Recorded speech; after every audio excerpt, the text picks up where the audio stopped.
Alright, hi, and welcome to my channel. My name is Linnea. It feels a little weird saying that because this is only the second video now where I'm using my real name instead of Casey. So if you're like, I thought this was Casey, my real name is Linnea. I went by Casey online for a long time, but I'm gonna start introducing myself like that. You'll also see down below that my website, I had to move it to a new link, unfortunately, because the old one was no longer a free version. So all the links have changed, website's changed up, so go check it out. I think it looks cute.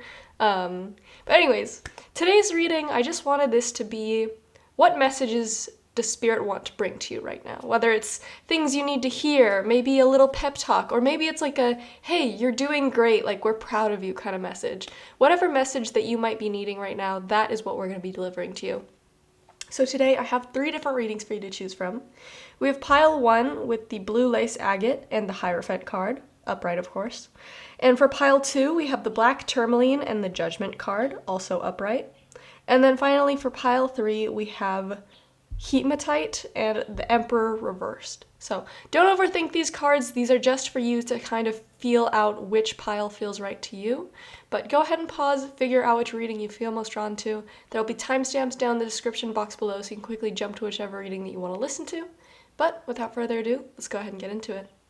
Alright, pile 1. If you chose the blue lace agate, then this is the reading for you. And I have a very interesting reading for you, but something that happened right outside my window is, first of all, it's a beautiful day, so I had the window open, and a bird came right up on the tree branch outside. And I think it was like a finch, like just like a normal finch that you would see anywhere, but it had a worm in its mouth. And I don't know, I've never really seen that in the wild before, and the fact that it came up to the window was like so cool and cute. So that might be a sign for some of you. Maybe a bird with a worm in its mouth means something to you.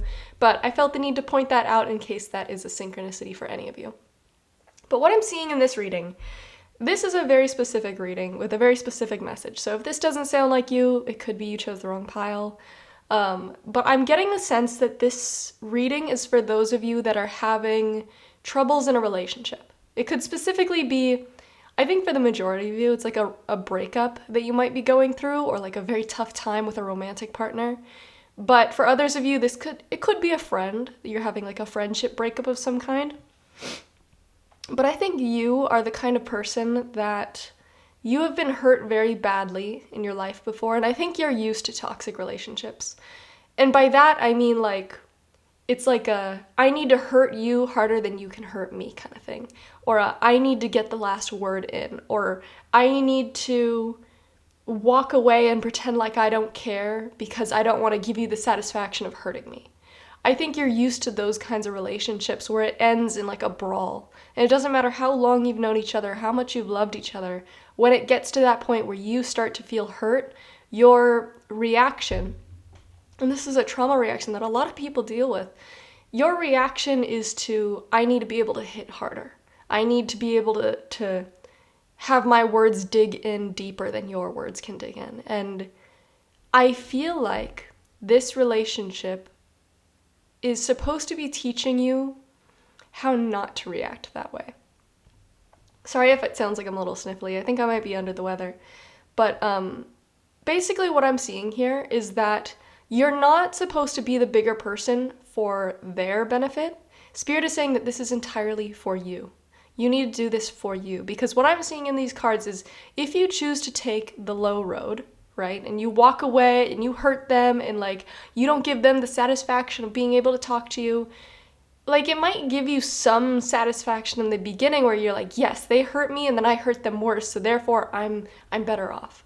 It might give you a little satisfaction in the beginning, but I think as time goes on, it's like if you have a knife and you impale both of you to try to impale them. And it's like, well, yeah, you impaled them, but you're both on the knife. Like, there's no winners here.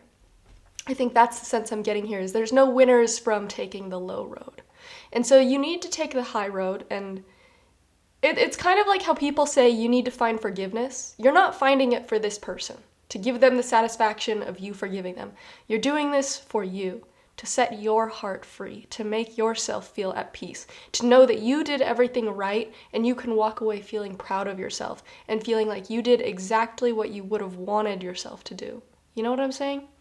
And the reason that I'm seeing this is because I'm seeing with the 7 of Swords, there's this person like running away from a battle or running away from the scene of the crime, and they're like laughing. They're kind of like laughing in the face of somebody else, feeling like they won. They're on top. And it's kind of like a back and forth in breakups where it's like, I get the last word and then I block you and then I can laugh because it's like you didn't get to, finish what you were saying. Or I'm gonna not respond to you and then I'm gonna post all these pictures online of me with another person, and then like that makes me feel good. And trust me, I don't say this from a place of judgment. I've been there. I'm sure a lot of people who've gone through breakups have been there. But what I'm seeing with this Queen of Wands is it's almost like you're putting up this facade of being fine. You're putting up this facade of, it doesn't really hurt me, and instead of being true to your heart and being true about how you really feel and seeking the path that actually frees you of this pain, it's like you're just digging yourself deeper into the hole or impaling yourself harder on the stake because you think that it's going to impale them as well and therefore they're going to be hurt. And in reality, I think Spirit is trying to show you, you need to be the bigger person, not for them, but for you. And so with this Three of Wands clarified by the Six of Pentacles reversed and the Lovers reversed, the Three of Wands is like, okay, I'm just going to move on. I'm just going to walk away. I'm going to put distance between us. I'm not going to go back to you. I'm not going to talk to you. I'm not going to give you the time of day. And walking away is supposed to be something that you do when you're ready. It's like, okay, I've said my piece and now I can walk away and I can let this weight off of me. But if you're just walking away out of spite and to hurt them, it's like you're walking away, but you're dragging this weight behind you because you haven't properly closed the chapter on this relationship. And I'm not saying that you need to get back together with this person or that you need to make amends with this person, but you do need to close the chapter on that book. You need to see these things outright, because if you don't, the pain is going to linger for you as well. What I'm seeing with the Six of Pentacles reversed and the Lovers reversed is like you're just completely shutting yourself off. You don't want to give them a crumb of your attention. You don't want to give them any of your love. And I'm not asking you to give them your love. I'm asking yourself to not be completely shut off, because if you do, it's just kind of like putting a cork on a bottle that needs to blow up. And if you just put the cork on it, you're just delaying the time that it blows up, and eventually it is going to blow back up in your face because you didn't properly resolve the problems. You didn't properly close the book. You didn't get closure. And so with the Nine of Swords and the Moon reversed, it almost shows me this story of like, if you continue down this path, walking away with your head held high, feeling like you hurt them worse, and walking away before you actually, close this chapter, it's going to keep you up at night. And maybe it already has. Maybe for some of you it's been months, but you still find yourself lying awake at night thinking of this person, thinking, why did I act that way? Why did I say the things that I did? Why didn't I try to make amends with this person? And I feel like there's so much pride within you that doesn't want to give them the satisfaction. And I understand that. I understand that feeling. But at the same time, like I said, it's like you're impaling yourself on a stake in order to hurt them. It's like, I don't know if you've ever heard the saying, it's like drinking poison hoping that it's going to poison the other person. It's just your hatred, your pain, and your pride are causing you to be hurt. Is causing you to be stuck up at night. It's causing you to continue to cry. And I feel like with the Moon reversed is there's all this uncertainty and this fear and this overwhelm, and asking yourself, why can't I get over this? Why do I still feel this way? Why is this hurting me? Why does this burden me? And it's because you haven't found how to properly unburden yourself yet. And it's going to look different for everyone. Maybe what it looks like is, I don't know, talking to a close friend about what truly went down, what really happened, and how you're still feeling about it. Maybe it looks like reaching out to that person and saying, hey, this is how I actually feel. This is how I felt when you did this. And this is the reason why I'm walking away. But I feel like there is some stone left unturned that you need to go back to. There's something that cannot be left undone, or else it's going to continue to hurt you. And I can't say exactly what it is because I think it's very specific to you and to this relationship. But I think you know in your soul that you are not going to be able to properly move on from this and move on from this hurt and let it off your heart and get this weight off your chest until you can get that closure that you're desiring. whether it's from the other person or, I don't know, writing down all the things that they did wrong by you and then throwing it onto a fire and like having a ceremony where it's like you're letting go of them, But whatever it is, I think that there are truths that you need to admit to yourself about how this relationship affected you, how this person affected you, how their actions or their words affected you. Maybe you're saying it to yourself, maybe you're admitting it to yourself and to the world, or maybe you admit it to them. Maybe what you need to do is go talk to this person and say, hey, what I did here, I was doing to protect myself. That's not how I actually feel. I'm sorry that things ended on such bad terms, but I don't know, maybe that's what you need to get off your chest. But I think Spirit is trying to hold up a mirror to you and say, this toxic behavior of throwing stones as hard as you can, that's not what's going to truly help you in the end. That's not what's going to absolve you of this pain. You're going to continue to carry it around until you can let go of pride and you can find forgiveness in your heart. And like I said, we're not forgiving this person for their benefit. You are finding forgiveness in your heart so that you can let go of the pain, so that you can look the truth of this reality in the eye instead of looking at it through this lens of pride of, well, I was in the right. Well, I needed to say what I needed to say because they deserved X, Y, Z. Yeah, you know what? Maybe they did deserve a sock in their mouth. Maybe they did deserve to get pushed down a flight of stairs. But that's not gonna absolve you of pain. That's just gonna cause you to like be, slapping each other, hoping that eventually you'll come out on top. And so I know it's shitty. Nobody wants to hear that, like, oh, you need to forgive them when all you feel in your heart is pain and hatred because of this person. I want to tell you, just like you are just a person going through life for the first time, they are also a person going through life for the first time. And I don't want to give them any excuses, but I think it would help you to view them as the imperfect person that they are, and that they were not hurting you just for the sake of hurting you, that there's probably some reason deep down. And if you need to find these kinds of excuses or find how you can understand why things happened the way that they did, that might help you. But do what you need to do to find closure. Allow yourself to let down that wall of pride, because that is stopping you from fully absolving yourself of this pain. And Spirit and I don't want to see you lugging this pain around forever, building up this wall around your heart that stops you from loving new people. Because if you can't let go of this, you are going to carry it into every relationship that you have forward, whether it's friendships or romantic relationships or relationships with the kids that you have someday or have right now. There's going to be a wall around your heart, and if you allow it to calcify and harden, you're not allowing people fully in. And sometimes it takes letting those walls down, making ourselves vulnerable and finding that forgiveness in order to let new people in. And when I mean forgiveness, I'm not saying that you're letting this person back into your life. What they did is done, and you don't have to have them back into your life. But you do need to find closure, and you do need to absolve yourself of this pain. And sometimes that might be like sending them a letter, not expecting anything in return, but knowing that you put your heart out there and you said what you needed to say. That you were completely 100% upfront and honest, and that you can let it go. So, pile one, that's everything that I have for you. I know it's not an easy message to hear. I'm sure it pissed some of you off that are like, well, they don't deserve my forgiveness. I get it, but I think eventually if you continue to carry around this pain, you're going to realize, you know what, I'd much rather deal with seeing them face to face again than I would, than I want to deal with carrying around this pain forever. So, pile one, that's everything that I have for you. Thank you so much for watching. Bye-bye. Alright, pile two. If you chose the black tourmaline, then this is the reading for you. And I'm just going to dive into your reading and say that I think that you're somebody who is in the process of pursuing your passion. And it could be something creative, it could be something artistic, or it could be entrepreneurship, like you wanted to make your own shop or something, right? This was something that you were so passionate about, but I feel like you haven't quite gotten the traction you were hoping for. Maybe you don't have the followers or the views or the clients, and I'm certainly seeing that you don't have the money that you were expecting to get out of this. And I think, first of all, one of the biggest pitfalls of you going into this was going into this with expectations about what it was going to look like.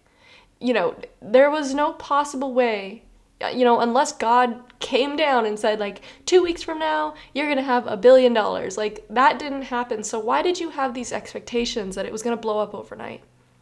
And maybe you have been working at this for a very long time, but that still doesn't mean that you should be having expectations of when things are going to work out.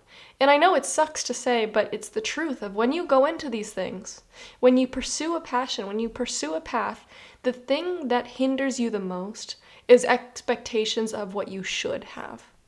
Nobody should have anything. People get lucky and they get things, or people work very hard for a very long time and, they can work themselves up to something. And yeah, some people do get lucky and things work out overnight. But I think the biggest thing that's hurting you right now is you had expectations that are not fulfilled. And you're not seeing this change. And because your expectations haven't been fulfilled, it's like you're constantly living in this state of stress and upsetness because you haven't gotten what you want. And I don't say this to berate you or belittle you. I truly believe that people are meant to follow the things that they're passionate about. And I commend you for that, for putting yourself out onto a limb and trying to do this thing that you love. But the mistake was expecting to get certain things when the harsh reality is we don't know the future. We don't know what's going to come. We don't know if we're going to get, money and fame from certain things. And I think you might have gone into this with the wrong expectations. Like, let's say that you opened a pottery business where, you're selling your pottery. If you had just gone into this with the expectation of, I'm going to be doing the things that I love, I'm going to love every second of it, this is my passion, and I'm pursuing this just for the reason that I enjoy doing pottery, and I love seeing the smiles on people's faces when they come across these pieces and they love them and they want them for their home, and knowing that my artwork is going to exist in someone's home and it's going to be a part of their space that builds that home for them that they enjoy. If you went into it with that, you wouldn't be feeling this way. But at some point in your path, it turned into, this is going to make me money, this is going to bring me acclaim. And when that didn't happen, it soured you and it made you want to give up on your passion. And the point of passion is to pursue what we love, is to feel that flame in our heart of what we want to do with our life. And there's nothing wrong with taking our art and wanting it to be profitable. But it does become detrimental to us when it's all about profit. And I think for a long time you've started to be on this precipice of, do I give up? Should I close the shop down? Should I just give up on everything? Should I stop pursuing this? If you only went into this with the purpose of making money and it's not working out, then walk away. It's clearly not a good business model. If it's been, years of you trying this and it's just a money sink, yeah, okay, give up. But if this is something that you love, it should not matter whether or not you make money. And I know it might be hypocritical coming from somebody that always talks about entrepreneurship and pursuing your passion, but at the end of the day, the thing that matters most is that it's your passion that you're pursuing, not that it's money that you're pursuing. And if you're doing it for the wrong reasons, and it's stressing you out for the wrong reasons, then maybe what you're doing isn't right. And I know that this is a hard message to hear, but why torture yourself over money and acclaim? If this is something that you love to do, then you should just love it for the fact that you love it. And I know it sucks if this is what you wanted to build your life around, but it's still something that you can do. It can still be a hobby, it can still be something on the side, and, eventually maybe it will blow up. But I think that you came at it with the wrong expectations, and because of that, you're in this sort of cycle of self-torture. Because it's not making money, because you're not gaining followers, because you're not gaining clients, you're a failure. That's what you're telling yourself. Because it's not getting me all these things, my life is falling apart. You've made this, the success of this, the center of your life. And you're allowing it to dictate how you feel on a day-to-day basis. And you should never, ever let anyone or anything have that power over your life. Nothing should have that power over your life. And obviously, we need money. Money is a tool that we need to survive, to keep a roof over our head. That's a valid reason to be stressed out. But if you're stressed, if you have a solid foundation, you have a roof over your head, you've got your friends and your family, and then you're stressed because of this, because it's not reaching a certain level of acclaim or because it's not reaching the amount of money that you wanted, it's a detrimental part of your life. And you need to look in the mirror and ask yourself, do I still love what I'm doing? Am I doing this from a pure place of passion and love in my heart?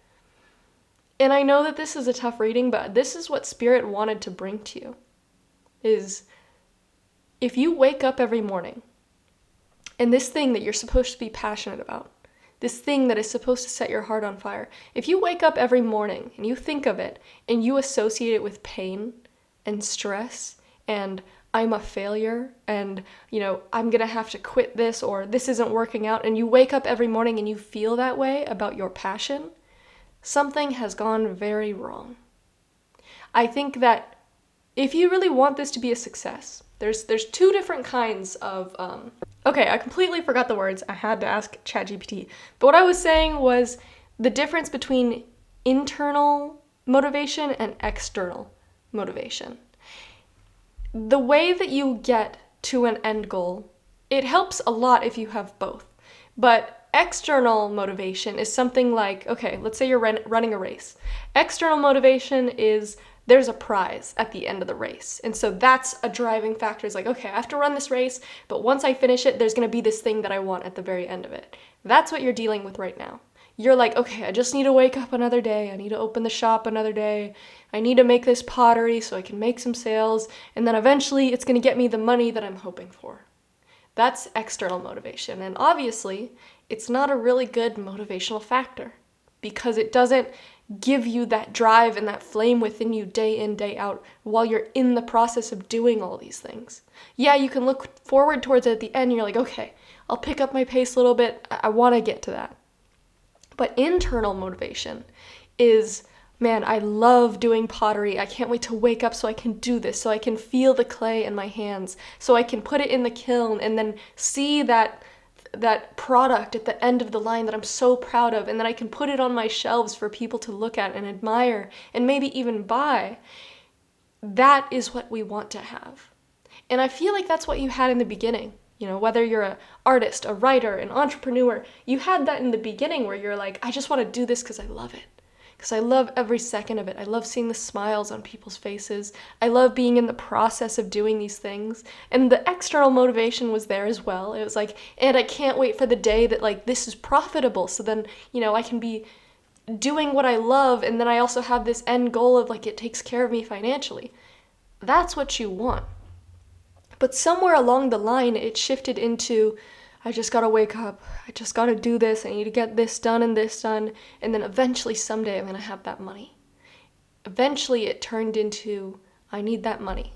Maybe it was from pride, or fear of judgment, or needing to prove yourself, or simply, it took over your mind.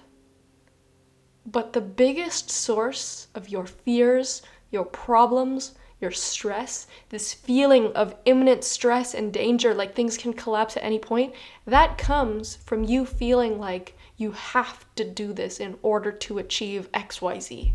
Instead of it being, I love doing this, I can't wait to wake up the next day so I can do this. And I wouldn't be surprised if that's why you're not seeing success. Is imagine you have two different pottery shops, and you have one where it's that external motivation, one where it's the internal motivation.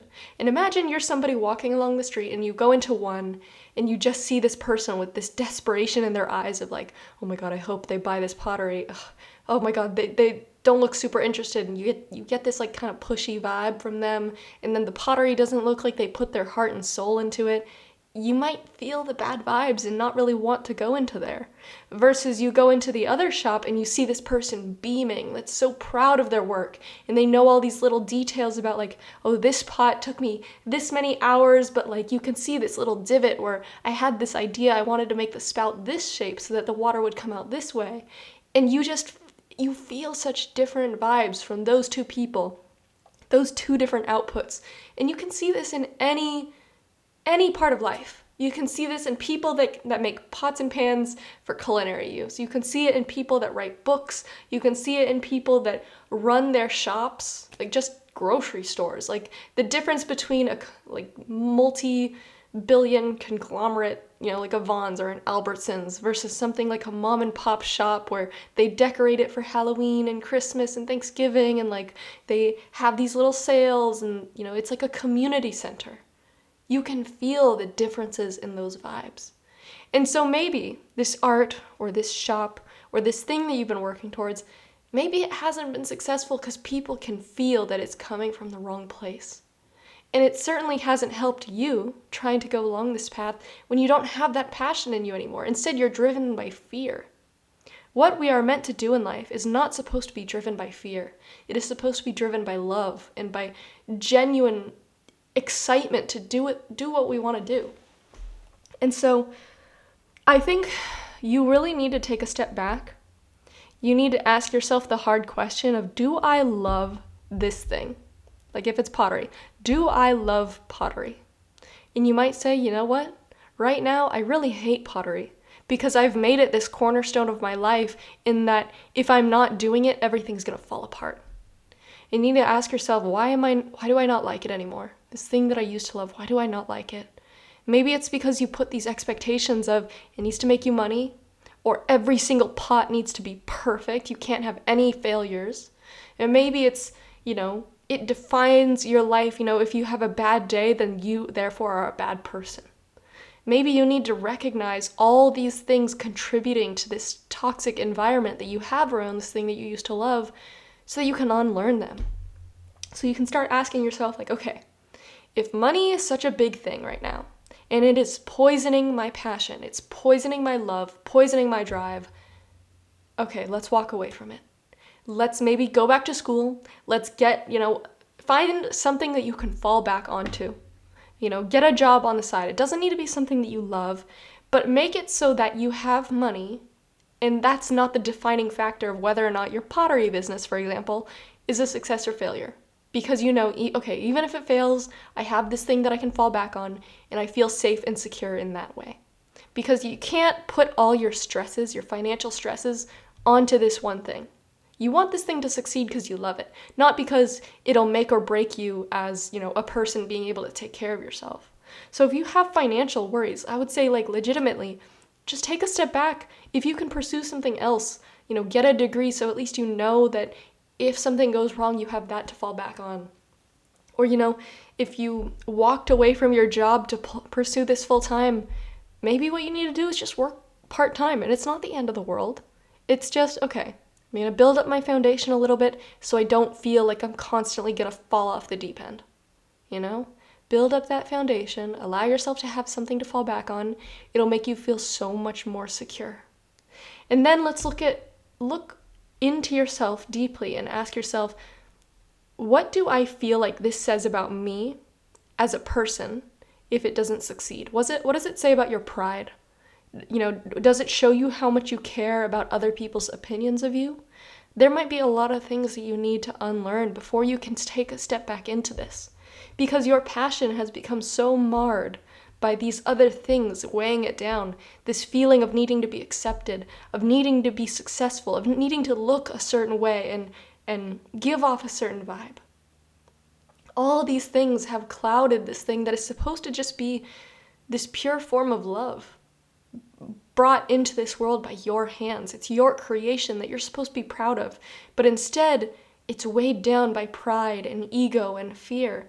That's no way that art should be made. Art should not be made from a place of fear.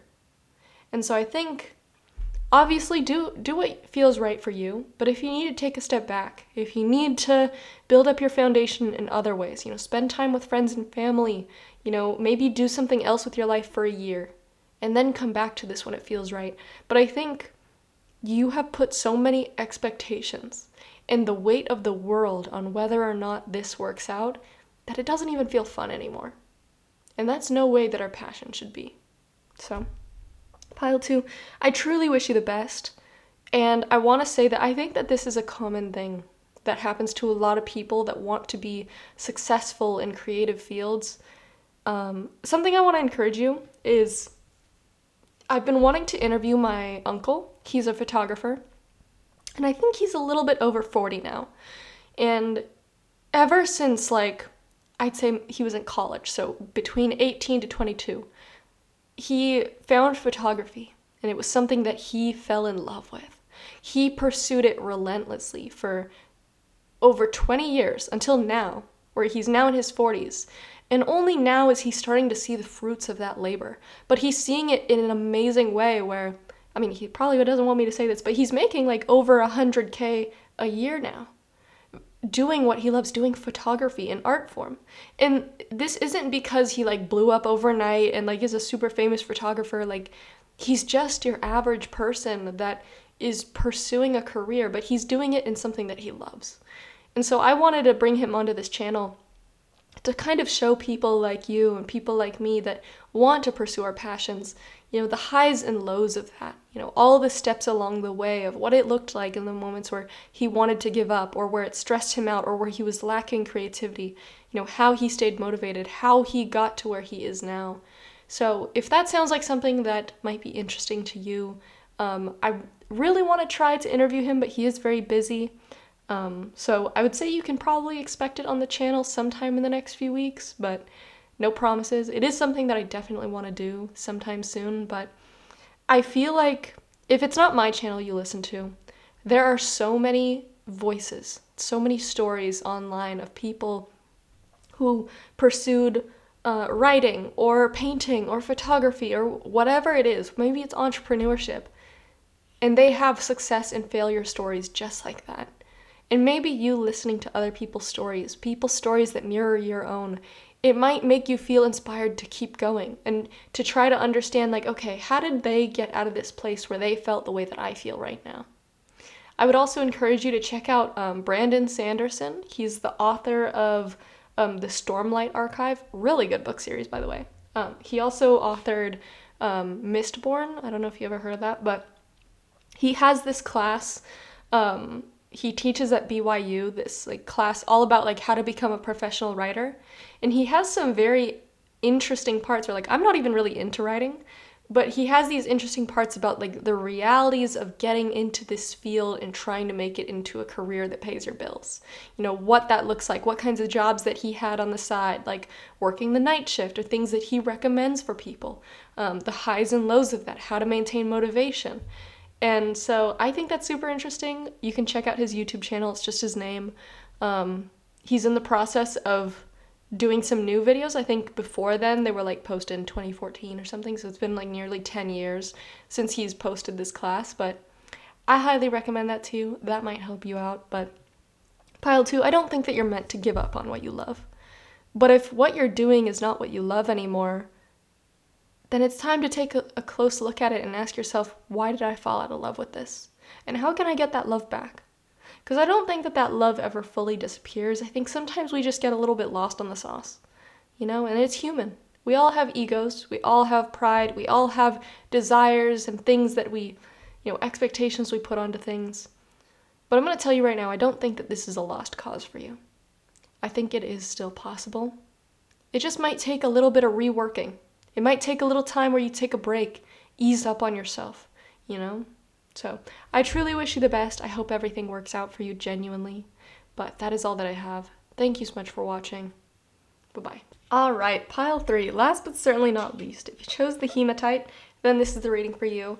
And Spirit kind of, I don't know why I'm jumbling my words right now. Spirit kind of wants to call you out a little bit. This might be a little bit of an uncomfortable reading for you. But I'm just the messenger, so don't shoot the messenger. But what I'm seeing for you is, I think that this reading mainly pertains to romantic relationships, and specifically, you're not in one. That's what I'm seeing here. So if that doesn't resonate for you, it could be that you chose the wrong pile.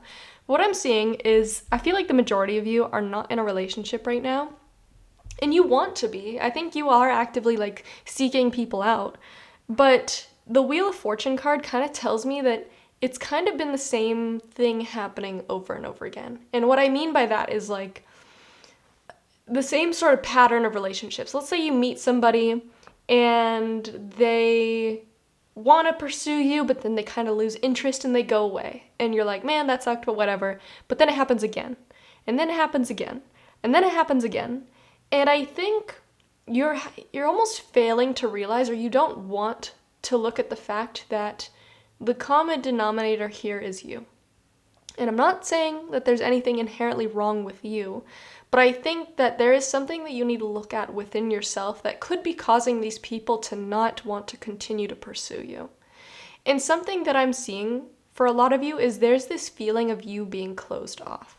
You might give this appearance of you want somebody to come in, you want to get to know people, but your heart is closed.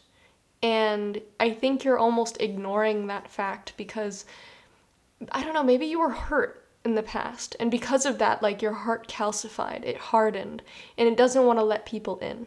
And I feel like you've gotten into this phase of, you know that saying, I don't chase, I attract? Like, that's all good and fine and dandy. Like, yeah, sometimes we want to be in that mode where we're not chasing people, we want people to come into us. But it's almost to this point where it's like, I don't chase, I want to attract, but actually I'm not letting anybody in. Like, I have a fence around around where I'm at, and people just can't get through that. And I feel like so many of you might not even be fully aware of this because you don't want to admit it. It's like you've built up this defense around yourself so well that you don't even recognize that it's a defense. And I see that you are this beautiful, attractive person, that I think you're a genuinely good person. But when it comes to love, your heart is so closed off. It's like I don't chase, I attract, but to the extreme where it's like I'm not even letting anyone in. You know, like, when people say I don't chase, I attract, it's like you're sitting back and you're allowing somebody to come towards you. But then the person is trying to come towards you, and then you have, like, the doors are closed. And you're like, well, why aren't they coming in? And it's like, well, okay, maybe the doors are closed. Like, have we noticed that maybe there's a wall up that, like, people literally can't get through? And I think that there are certain things that cause you to shut down, like, emotionally. And it could be, like, people that are getting a little too close. You know, people that want to take that next step in the relationship, and all of a sudden it's like these commitment issues flare up. And you might be like, well, I don't have commitment issues. And then I want to ask you, like, when's the last time that somebody really wanted to be in the relationship with you? And how did that go? You know, you might be like, oh, well, they just walked away. Why did they walk away? Like, really fully examine that situation. I think you are willing to point it at so many things other than the fact that there's a part of you that refuses to open up to people. And I think that you are so scared of being hurt that you'd rather stay in this mode of being alone than to have that vulnerability of letting someone in. And for some of you, I think the universe wants to give you this person, this other half, or this person that will love you unconditionally, this perfect relationship. But I'm almost seeing you, like, being so nitpicky of, like, oh, well, this person didn't dress exactly this way, or they didn't say all the perfect things. I think you're finding reasons to say why they're not good enough, instead of understanding that, you know, maybe a part of you just doesn't want to let anybody in yet. And you're continuing to be stuck in this cycle of, you know, somebody comes in and it doesn't work out for some reason. And I think you being that common denominator, there is something that you're doing. Whether, like I said, you are, I don't know, ghosting them, or, like, refusing to answer their calls, or you nitpick them until you find something that's not perfect, and then you're like, oh, that's the thing? Okay, let's send them away. They're not good enough. And it's really just you not wanting to let people in for some reason. And you put up this facade in this front of, like, oh, I don't chase, I attract, like, I'm ready for them to come in. But then they try, and then you just send them away. You're like, nope, not it. You shut down. You go into this mode of, like, I'm sorry, my ears are closed. I don't want to let anybody in right now. Like, and you come up with these excuses of, oh, well, that one just wasn't tall enough, or that one didn't hold the door open for me, or that one, I just didn't like their vibe. And the reality is I think that there is some deep wounding within you that makes you afraid of opening up. That makes you afraid of letting someone in, because what if you actually do fall for them and then they break your heart or they leave? And I think a part of you is, like, frustrated, like, why do none of these relationships work out? Why does nobody want to be with me? People want to be with you. The universe is trying to send people your way that you can, like, get to know, but there's a part of you that doesn't want to let them in. You know, you're like, oh, they're just not attractive enough, or they don't make enough money, or XYZ. None of that actually matters. I think a lot of these people, like, you could genuinely have a great relationship with, and you could genuinely see yourself with, but you're just finding these things to not like, and then you zone in on them so hard you convince yourself you don't like them so that they go away. With the Lovers reversed, like, you're not even letting them in. And instead, it's just chaining you with the Devil cards, chaining you to this spot of, like, being stuck where you're at and not allowing anything to change. And I think the first step is recognizing it. Because I think you don't even want to recognize what you're doing. It's almost like you're doing it subconsciously, pushing these people away or latching onto things that aren't perfect about them. The true reality is nobody's perfect. I mean, a quote-unquote perfect person could come into your life, have all the attributes that you desire, attractiveness-wise, how they structure their life, everything about them could be textbook perfect for you, but you'd still find something about them that you don't like. Like, the way that they chew is a little too loud. And I feel like the first step is realizing that this is a self-sabotaging behavior. Start there. Start by understanding that you are the one that is making the active decision to keep yourself out of these relationships. And of course, discernment is important. Like, if somebody is blatantly not a good person or would not be good in a relationship, like, obviously we're not going to give them a chance. But I think time and time again, you've been given people that, like, should have been given a shot, at least, and you're kind of just brushing them off or pushing them away or closing your heart, not letting them in, or, like, maybe they get closer, you guys go on a couple dates, and, like, they want to move on to that next step of, like, calling each other partners or, calling each other, whatever. But you're still just, it's almost like the closer that they get, the more you want to push them away. And I think you need to ask yourself, where does this come from? Why am I this way? Is there a hurt that I'm holding on to? Is there something about myself that, like, I don't know, maybe you don't like the idea of being somebody in a relationship because, I don't know, maybe that title feels weird to you. Whatever it is, you need to understand it. You need to look it in the eye. You need to work your way through it. Because you know what this is? This is cognitive dissonance. It's a new word I learned the other day from Madeline RG. She was talking about it on her podcast. Very interesting girl. You might like her podcast. But anyways, it's this idea that our thoughts are not in alignment with our actions. You're thinking one thing. You're thinking, I want to be in a relationship. But all your actions are telling the world, I don't want to be in a relationship. Because you push people away, you close yourself off, you don't let anybody in. So you need to figure out, how can I get these two things in alignment? Either I need to admit to myself that I actually don't really want a relationship. I want to be single. Maybe the reality is people have been telling you that you need to be in a relationship, and in reality you're actually asexual and you're just not interested. Maybe that's the alignment that we need to be in. And admit to yourself that, you know what, I just don't want to be in a relationship, so why do I keep trying? Or maybe you need to admit to yourself, like, okay, I do want to be in a relationship. Why are my actions not in alignment? Why am I pushing everybody away? Once you can align these two things and have your thoughts and your actions be in alignment, that's when all these problems goes away. It's not that there's no perfect person for you out there. It's not that everybody has problems. You are the common denominator here. And I think there is cognitive dissonance going on within you. You might want to look that up, look into that, especially as it pertains to relationships and actions and behaviors in relationships. I'm not a psychologist, I'm not a therapist, so take everything with a grain of salt. I'm just a person that, like, understands other people and, like, has seen people go through these things and has gone through these things myself, so I can only speak from that angle. But I think you deserve to be happy. And this is kind of plaguing you right now. So either the truth is you don't actually want a relationship and it's your actions that are protecting you, or you really genuinely do want a relationship and your actions are sabotaging you. Either way, we need to get those actions and those thoughts in alignment with each other. And that's going to take some digging. It's going to take some self-analysis, and I have a feeling that that's going to be a difficult road because for a long time, you've been ignoring how you actually feel. You've been a little bit blind. You've had these blind spots in your mind about your own self. So, pile 3, that is where I'm going to leave you. I really hope that you got something out of this. I hope this brought you some clarity. I truly wish you the best. I genuinely see you being somebody that people want to be in a relationship with. It's just a matter of figuring out, like, do you actually want a relationship?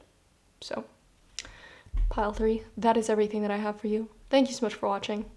Bye-bye.